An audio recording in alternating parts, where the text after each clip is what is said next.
Hello everyone, welcome back to your channel. Myself Manoj. और दोस्तों, आज हम देखेंगे हमारे टाइप्स ऑफ क्रिटिकल पॉइंट्स। इससे पहले हमने लास्ट 2 लेक्चर्स में हमने autonomous system, path, critical point, isolated critical point और ये फिर path approaching a critical point and path entering a critical point, ये टॉपिक्स हमने पहले ही डिस्कस कर लिए हैं। ठीक है। आज हमें टाइप्स ऑफ क्रिटिकल पॉइंट्स पढ़ना है। तो उससे पहले मैं आप लोगों को एक बात बता दूं कि जो यहाँ पे आपके एग्ज़ाम के अकॉर्डिंग है ना, आपके एग्ज़ाम में जो क्रिटिकल पॉइंट आपको गिवन होगा ना, वो हमेशा ओरिजिन रहेगा इस यूनिट के केस में। देखिए, हमेशा नहीं कह रहा, लेकिन इस यूनिट में जो क्वेश्चंस बनेंगे ना, वहाँ पे जो आपका क्रिटिकल पॉइंट होगा वो हमेशा ओरिजिन रहेगा, यानी कि एक्स नोट वाई नोट की जो वैल्यू होगी वो 0 0 होगी।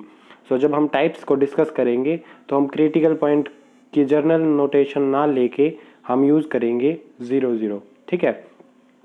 क्योंकि अगर इससे अलग कोई पॉइंट मिलता है तो हमको पता है कि हम प्लेन में कोऑर्डिनेट शिफ्ट करके भी प्लेन को ओरिजिन को शिफ्ट करके वहाँ से भी वैल्यूज़ निकाल सकते हैं।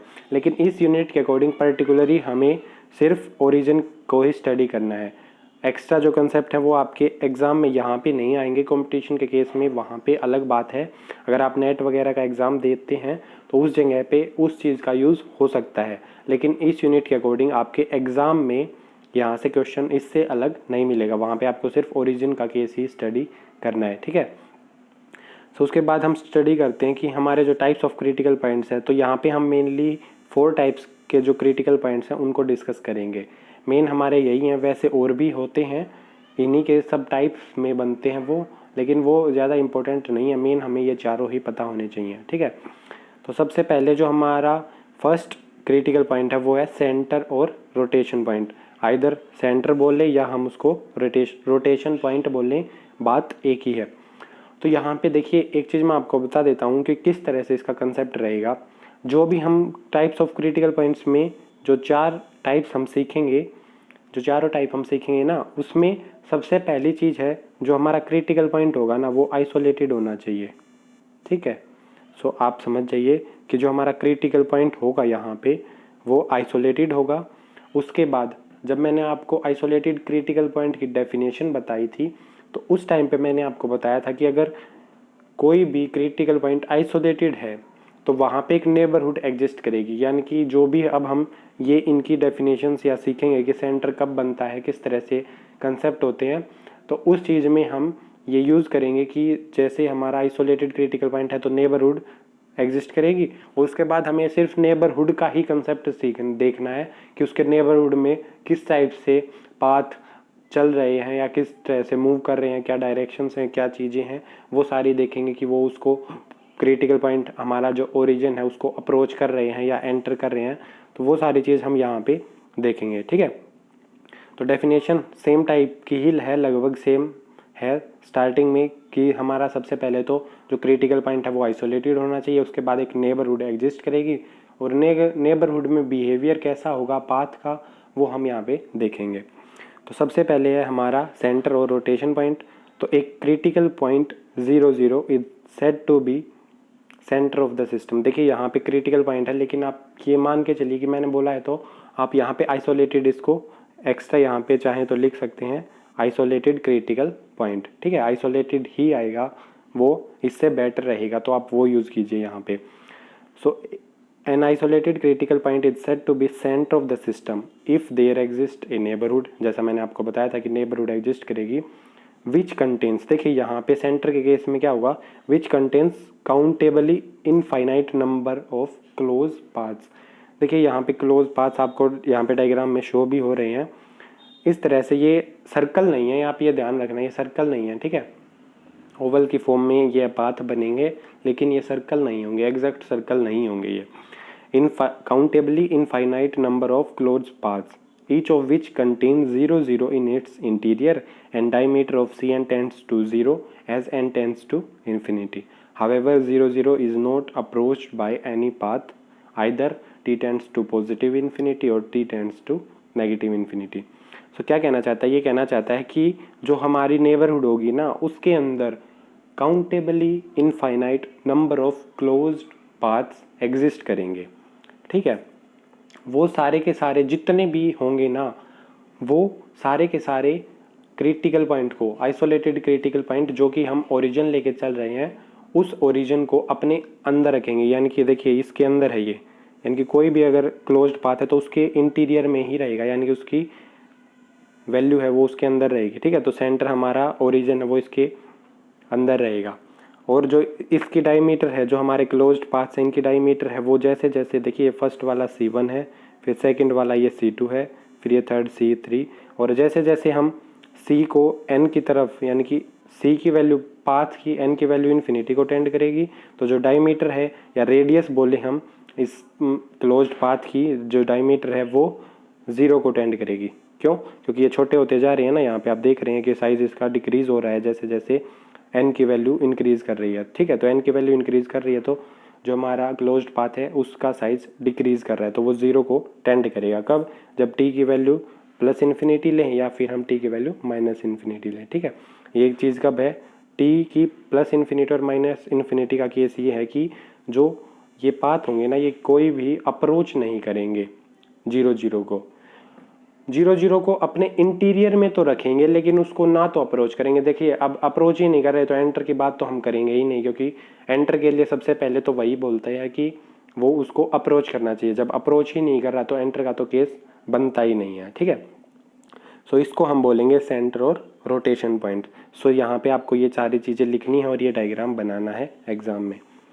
ठीक है, यहाँ पे एक्सप्लेनेशन आप लोगों को दे रखी है, आपको ज़्यादा इसको डीप में ले जाने की ज़रूरत नहीं है। लेकिन यहाँ पे देखिए एक चीज़ मैं आपको और सोच सकता हूँ कि यहाँ पे आपको एक चीज़ में डाउट आया होगा, काउंटेबली इनफाइनाइट नंबर्स।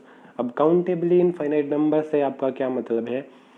तो अगर आप बोलेंगे तो मैं एक सेपरेट वीडियो में कंप्लीट डिटेल में इन चीज़ों को बता दूंगा, लेकिन आप यहाँ पे ये मान के चलिए, देखिए काउंटेबल अनकाउंटेबल अलग चीज़ है, फाइनाइट इनफाइनाइट अलग चीज़ है। ठीक है, कोई चीज़ काउंटेबल होके भी इनफाइनाइट हो सकती है, और इनफाइनाइट है तो वो अनकाउंटेबल भी हो सकती है और काउंटेबल भी हो सकती है। तो यहाँ पे काउंटेबली इनफाइनाइट नंबर का केस क्या है कि जो हमारे जो यहाँ पे क्लोज्ड पाथ होंगे ना, उनकी वैल्यूज़ नेचुरल नंबर के सिमिलर होगी। यानी कि अगर हम C1 C2 Cn इनकी एक मैपिंग बनाएं n के साथ, ठीक है, तो n के कोरस्पॉन्डिंग यहाँ पे हमें एक 1 1 मैप मिल जाएगा, यानी कि सिमिलर हो जाएगा। जो हमारे ये पाथ्स है ना, ये सिमिलर हो जाएंगे सेट ऑफ नेचुरल नंबर्स के। सेट ऑफ नेचुरल नंबर्स के अगर सिमिलर हैं तो उसको हम बोलते हैं काउंटेबली इनफाइनाइट सेट। ठीक है, तो वो सेट वगैरह की चीज़ें हैं, आपको सेट की अलग से मैं जब आगे प्रोवाइड करवाऊंगा लेक्चर्स तो वहाँ पे मैं ये चीज़ें आपको बता दूंगा। अभी आप इतना ही ध्यान रखिए कि काउंटेबली इनफाइनाइट का मतलब है कि वो सिमिलर होगा नेचुरल नंबर्स के सेट की। ठीक है, सो इसके बाद जो हमारा नेक्स्ट पॉइंट बनता है वो है, नेक्स्ट टाइप है जो हमारा क्रिटिकल पॉइंट्स का, वो है सैडल पॉइंट। ठीक है, सो सबसे पहले an isolated critical point 0 is called saddle point if there exist a neighbourhood. ठीक है, यहाँ तक सेम है, नेबरहुड एग्जिस्ट करेगी क्रिटिकल पॉइंट 0 की, सच दैट, देखिए अब की बार यहाँ पे दो केस बनेंगे। There exist two paths which approach and enter the given critical point. देखिए ध्यान रखिए, approach and enter the given critical point, यानी कि दो पाथ हमें ऐसे मिलेंगे जो उस क्रिटिकल पॉइंट को, यानी कि ओरिजिन को अप्रोच भी करेंगे और साथ में एंटर भी करेंगे। ठीक है, from opposite direction as t tends to positive infinity, यानी कि टी की वैल्यू अगर हम पॉजिटिव इन्फिनिटी की तरफ लेके जाएंगे, टेंड करवाएंगे। ठीक है, तो जो हमें दो पाथ ऐसे मिलेंगे जो क्रिटिकल पॉइंट 0 को अप्रोच करेंगे और एंटर करेंगे, और यहाँ पे दो पाथ सिमिलर वे में दो और मिलेंगे जब हम टी की वैल्यू नेगेटिव इन्फिनिटी की तरफ टेंड करवाएंगे। ठीक है, तो यानी कि टोटल हमें 4 पाथ, यानी कि 4 ऐसे पाथ्स मिलेंगे जो अपोजिट डायरेक्शन से क्रिटिकल पॉइंट को अप्रोच और एंटर करेंगे। ठीक है, तो ये चीज़ आप लोगों को समझ में आ गई होगी। अब 4 पाथ हैं और अपोजिट डायरेक्शन में है, तो मान लिया कि एक पाथ ये आया इस डायरेक्शन में और ये इसके अपोजिट इस डायरेक्शन से आया दूसरा पाथ। ये वैल्यू आई है हमारा जब प्लस इन्फिनिटी का केस लिया, और दो हमने मान लिया कि वो इस तरफ से आए, कहीं से भी आ सकते हैं वैसे तो, लेकिन आएंगे तो इसी तरह से। ठीक है, वे मान लिए कि हमने ये दोनों हैं, ये होंगे हमारे नेगेटिव इन्फिनिटी के केस में। ये वाला बात है जो, ठीक है।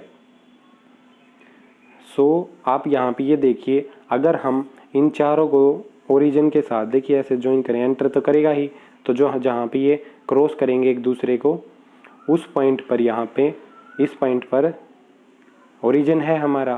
तो एक तरह से हमारा जो प्लेन था, फेज प्लेन था या एक्स वाई प्लेन था, वो एक 4 हिस्सों में बट गया ना। जैसे अगर हम ऐसे बनाते हैं एक्स वाई प्लेन तो ठीक है, लेकिन जब हमने यहाँ पे ये पाथ ड्रॉ किए तो इनका कोऑर्डिनेट भी तो 4 अलग अलग हमें यहाँ पे रीजन मिल गए ना, 4 अलग अलग रीजन्स बन गए। जैसे एक रीजन ये वाला, ठीक है, एक रीजन ये नीचे वाला, और यहाँ पे एक ये राइट हैंड साइड में ये वाला, और एक ये, यानी कि जो हमारा कंप्लीट फेज प्लेन या एक्स वाई प्लेन है उसको हमने 4 पार्ट्स में ब्रेक कर दिया। ठीक है, किसने ब्रेक किया है? जो हमें 4 पाथ मिले ना, 2 पाथ तो तब मिले हैं जब हमारी टी की वैल्यू प्लस इन्फिनिटी को टेंड कर रही है तो तब, और 2 पाथ हमें मिले हैं जब टी की वैल्यू नेगेटिव इन्फिनिटी को टेंड कर रही है। तो टोटल 4 पाथ हैं, इसने हमारे एक्स वाई प्लेन को 4 रीजन्स में ब्रेक कर दिया। उसके बाद कहता है कि जो इसका सेकंड पॉइंट है ना, in each of the 4 domains, अभी जो मैंने आपको बताया कि इस तरह से जो 4 रीजन्स बने हैं, इसमें आगे डायग्राम में मैं आपको अच्छे से समझा दूंगा। ये कहता है कि उसके अंदर यहाँ पे there are infinitely many paths which are closed to the given critical point. ध्यान रखना, आपकी बार क्या ले रखा है, आपकी बार इसने दे रखा है कि क्लोज्ड, सिर्फ क्लोज्ड होंगे वो उसके, but do not approach the origin, either T tends to plus infinity और T tends to minus infinity. कहने का क्या मतलब है कि जो हमारे यहाँ पे आप डायग्राम में देखिए, इससे आपको अच्छे से समझ में आएगा। ये देखिए यहाँ पे जो ये पाथ बना रखा है ए बी सी और डी पॉइंट्स लेके, ये वाला ये वाला ये वाला और ये 4 पाथ, इन 4 पाथ ने 4 रीजन्स में ब्रेक कर दिया। उसके बाद कहता है कि हर एक रीजन में, ये इसने दिखा रखे हैं कि इनफाइनाइट पाथ होंगे जो ओरिजिन के क्लोज्ड में तो होंगे। ये सारे पाथ्स हैं ना, ये सारे ओरिजिन के क्लोज हैं, लेकिन ना तो ये इसको अप्रोच कर रहे हैं कोई सा भी, इन 4 के अलावा ना तो कोई अप्रोच करेगा और ना कोई एंटर करेगा। ठीक है, तो यानी कि सिर्फ 4 पाथ ऐसे होंगे जो इसको अप्रोच करेंगे और एंटर करेंगे, और बाकी इसके सिर्फ क्लोज्ड होंगे, यानी कि इसके पास में तो होंगे लेकिन वो अप्रोच और एंटर नहीं करेंगे। तो हम उस क्रिटिकल पॉइंट को, उस आइसोलेटेड क्रिटिकल पॉइंट को बोलेंगे सैडल पॉइंट। ठीक है, तो ये था हमारा सैडल पॉइंट। इसके बाद ये आप लोगों को एक्सप्लेनेशन दे रखी है, कुछ नहीं है, वही चीज़ें जो मैंने आपको भी बताई हैं। एक्सप्लेनेशन आपको एग्जाम में नहीं लिखनी है।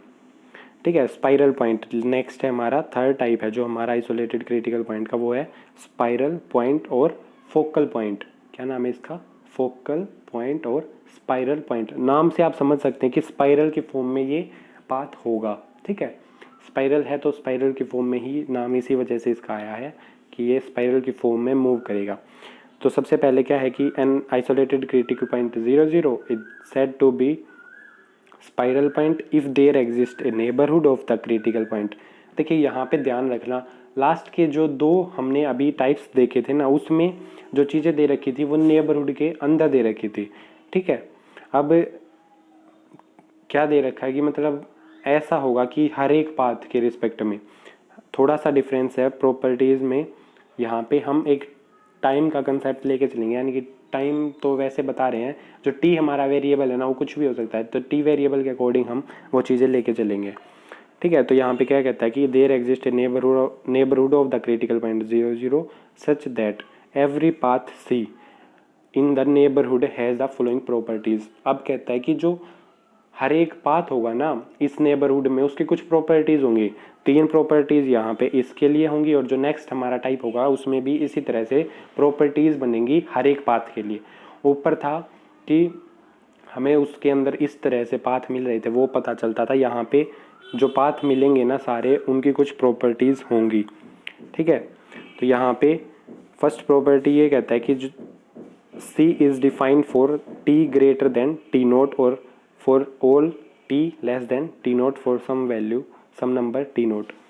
क्या कहने का मतलब है? इसका कहने का मतलब है कि टी नोट हमने कोई ऐसी वैल्यू मान ली, टी नोट हमने कोई पर्टिकुलर वैल्यू ली है टी की, ठीक है, इंडिपेंडेंट वेरिएबल है जो हमारा, उसके अकॉर्डिंग जो हमारा सी कोई भी पाथ बनेगा उससे पहले वाली वैल्यूज़ के लिए और उससे बाद वाली वैल्यूज़ के लिए, यानी कि टी नोट कोई फिक्स लिया, उसके बाद हम इन्फिनिटी की तरफ मूव करें या नेगेटिव इन्फिनिटी की तरफ मूव करें, यानी कि उस टाइम से पहले की बात करें, एक तरह से एग्जाम्पल की फॉर्म में टाइम लेके चल रहे हैं, तो आइदर हम टाइम इंक्रीज़ करें, बाद में देखें या पहले देखें, तो जो भी पाथ होंगे ना वो सारे के सारे डिफाइंड होंगे, सारे के सारे पाथ वहाँ पे डिफाइन होंगे नेबरहुड में। ओके, और उसके बाद कहता है कि सी अप्रोचेज द क्रिटिकल पॉइंट, और जो भी पाथ होगा वो क्रिटिकल पॉइंट को अप्रोच करेगा हर एक पाथ।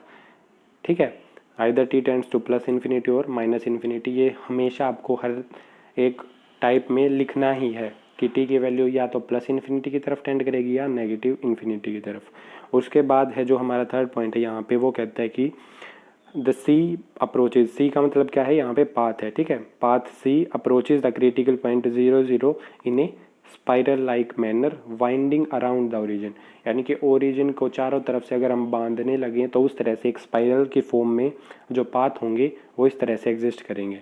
ठीक है, an infinite number of times, यानी कि बहुत बार, ठीक है, स्पाइरल है तो बहुत बार वो रोटेट करेगा इस तरह से, टी की वैल्यू प्लस इन्फिनिटी और माइनस इन्फिनिटी की तरफ। यहाँ पे देखिए इसने दो पाथ दे रखे हैं, एक ये फर्स्ट और ये सेकंड, दो पाथ दिखा रखे हैं, ये दोनों इस तरह से वाइंडिंग हो रहे हैं, लेकिन ये ना अप्रोच करेंगे, सिर्फ ये अप्रोच करेंगे ओरिजिन को, लेकिन एंटर नहीं करेंगे, क्योंकि यहाँ पे अगर हम स्लोप निकालना चाहेंगे तो स्लोप की हमें वैल्यू मिलेगी नहीं फिक्स। ठीक है, तो हम कह सकते हैं कि ये सिर्फ अप्रोच ही करेंगे, यहाँ पे पाथ इनफाइनाइट होंगे लेकिन वो सिर्फ इसको अप्रोच करेंगे। ठीक है, तो ये था हमारा थर्ड स्पाइरल पॉइंट। इसके बाद जो हमारा नेक्स्ट है नोड पॉइंट, ये हमारा काफ़ी इंपॉर्टेंट है। नोड पॉइंट और सैडल पॉइंट, देखिए मैंने अब आपको चार बताए हैं। सबसे पहले हमने डिस्कस किया था सेंटर, फिर हमने सैडल पॉइंट डिस्कस किया, उसके बाद हमने स्पाइरल पॉइंट या फोकल पॉइंट जिसको हम बोलते हैं, और फोर्थ है हमारा नोड पॉइंट। तो आप ध्यान रखना कि जो हमारा सैडल पॉइंट और नोड पॉइंट है ना, सैडल पॉइंट और नोड पॉइंट है, इन दोनों के केस में यहाँ पे हमारी जो पाथ होंगे वो उसको एंटर करेंगे। ठीक है, लेकिन स्पाइरल के केस में सिर्फ उसको अप्रोच करेंगे, और सेंटर के केस में ना तो वो उसको अप्रोच करेंगे और ना ही वो उसको एंटर करेंगे। ठीक है,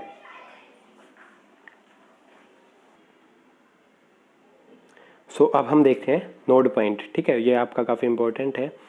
तो यहाँ पे the isolated critical point origin और 0 0 of the given plane autonomous system is called a node point if there exists a neighborhood, यहाँ तक सेम है कि एक neighborhood एग्जिस्ट करेगी such that every path C in this neighborhood has the following properties। ठीक है, last में हमने जो स्पाइरल पॉइंट पढ़ा था उसमें भी तीन प्रॉपर्टीज़ थी और यहाँ पे भी तीन प्रॉपर्टीज़ हैं, लेकिन जो हमने स्टार्टिंग में सेंटर और सैडल पॉइंट पढ़ा था वहाँ पे प्रॉपर्टीज़ की फॉर्म में नहीं थी। सैडल पॉइंट की फॉर्म में दो प्रॉपर्टीज़ थी, प्रॉपर्टीज़ कह सकते हैं या फिर हम कंडीशंस बोल सकते हैं उनको, कि हमें दो पाथ ऐसे मिल रहे थे, पॉजिटिव इन्फिनिटी के केस में और दो नेगेटिव में। ठीक है, तो वो सारी चीज़ें तो मैं आपको पहले ही बता चुका हूँ। तो नोड पॉइंट पर फोकस करते हैं। तो यहाँ पे फर्स्ट वही है कि C is defined for all T greater than और less than T naught for some T naught. कोई भी हमने एक फिक्स टी नोट कोई वैल्यू मानी है, उससे कम के लिए भी पाथ डिफाइन होगा और उसके बाद में वैल्यूज़ के लिए भी पाथ डिफाइन होगा। ओके, सेकंड है C approaches the critical point 0 0 as T tends to plus infinity और T tends to negative infinity. Same case था हमारा स्पाइरल के केस में भी, कि जो हमारा पाथ होगा वो अप्रोच करेगा क्रिटिकल पॉइंट को। ठीक है, दोनों साइड से, कब टी की वैल्यू प्लस इन्फिनिटी लें या माइनस इन्फिनिटी लें। और थर्ड पॉइंट है, ये आपका काफ़ी इंपॉर्टेंट है नोड पॉइंट में। नोड पॉइंट आपका स्पेशल पॉइंट है, क्योंकि यहाँ पे ये थर्ड है कि C enters the critical point 0 0 as T tends to plus infinity और T tends to minus infinity. Special क्यों है, क्योंकि यहाँ पे पाथ सी एंटर करेगा क्रिटिकल पॉइंट को, यानी कि हमारा स्पेशल क्यों है नोड पॉइंट, क्योंकि इसकी नेबरहुड में जितने भी पाथ एग्जिस्ट करेंगे वो सारे के सारे क्रिटिकल पॉइंट को एंटर करेंगे। ठीक है, इसीलिए ये थोड़ा स्पेशल है। यहाँ पे अब ध्यान से देखिए, यहाँ पे देखिए जैसे हमने सैडल पॉइंट में देखा था, तो इस यहाँ पे आप ये चीज़ समझ सकते हैं कि कुछ लाइन तो बिल्कुल स्ट्रेट है, जैसे ये वाली लाइन बिल्कुल स्ट्रेट है, ये बिल्कुल स्ट्रेट है, और कुछ लाइंस इन्होंने स्ट्रेट तो नहीं दे रखी लेकिन ये आगे जा रही हैं जैसे जैसे ओरिजिन के पास, तो ये स्ट्रेट हो रही हैं। ठीक है। तो नियरली स्ट्रेट लाइन्स हैं ये, यानी कि अगर लिमिटिंग वैल्यू है एक तरह से बिल्कुल स्ट्रेट ना हो के, लेकिन जब हम लिमिट निकाल के वैल्यू निकालते हैं ना अप्रोच के लिए, तो वहाँ पे जब हम पॉइंट्स को इसके ओरिजिन के बिल्कुल पास में लेके जाएंगे तो उस केस में जो पॉइंट्स के बीच की जो लाइन होगी वो बिल्कुल स्ट्रेट हो जाएगी, ठीक है। यानी कि एक स्लोप एग्जिस्ट कर जाएगा, इसका भी लिमिटिंग स्लोप एग्जिस्ट कर जाएगा, एग्जैक्ट स्लोप ना होके, तो वो भी सारे बात यहाँ पे एंटर कर जाएंगे। तो हमने ये चारों टाइप्स देखे हैं, ये चारों आपके इम्पोर्टेंट हैं। आपको एग्ज़ाम में इन चारों में से दो भी पूछ सकता है, दो पूछेगा तो आपका एक पार्ट में क्वेश्चन आएगा, तो आपको इनमें से किसी भी दो के बारे में पूछ सकता है, उसमें एक नोड पॉइंट और एक सैडल पॉइंट भी पूछ सकते हैं, ठीक है। ये इम्पोर्टेंट है। और या फिर अगर आपसे ये कंप्लीट चारों के चारों टाइप्स पूछेगा, वो बोलेगा कि explain the types of critical point, यानी कि क्रिटिकल पॉइंट के कितने टाइप्स हैं उनको एक्सप्लेन करें, उनके बारे में लिखें, ठीक है। तो उस केस में आपको कंप्लीट 16 मार्क्स में आपका जो फुल क्वेश्चंस बनता है वहाँ पे आपको उस तरह से भी पूछ सकता है, ठीक है। तो यहाँ पे आज के लिए बस इतना ही। नेक्स्ट वीडियो से हम हमारा स्टेबिलिटी का कंसेप्ट है वो डिस्कस करेंगे, ठीक है। 2-3 वीडियोस ही हमारे यहाँ पे रहते हैं, 2-3 टॉपिक्स और रहते हैं, जिसके बाद आपका ये यूनिट है जो आपकी वो बिल्कुल कंप्लीट हो जाएगी, ठीक है। सो आज के लिए बस इतना ही। अगर आपको ये वीडियो पसंद आई हो तो इसे लाइक करें, शेयर करें अपने फ्रेंड्स के साथ, और अगर आपने अभी तक चैनल को सब्सक्राइब नहीं किया है तो चैनल को सब्सक्राइब कर लीजिए, साथ में बेल आइकन दबाइए।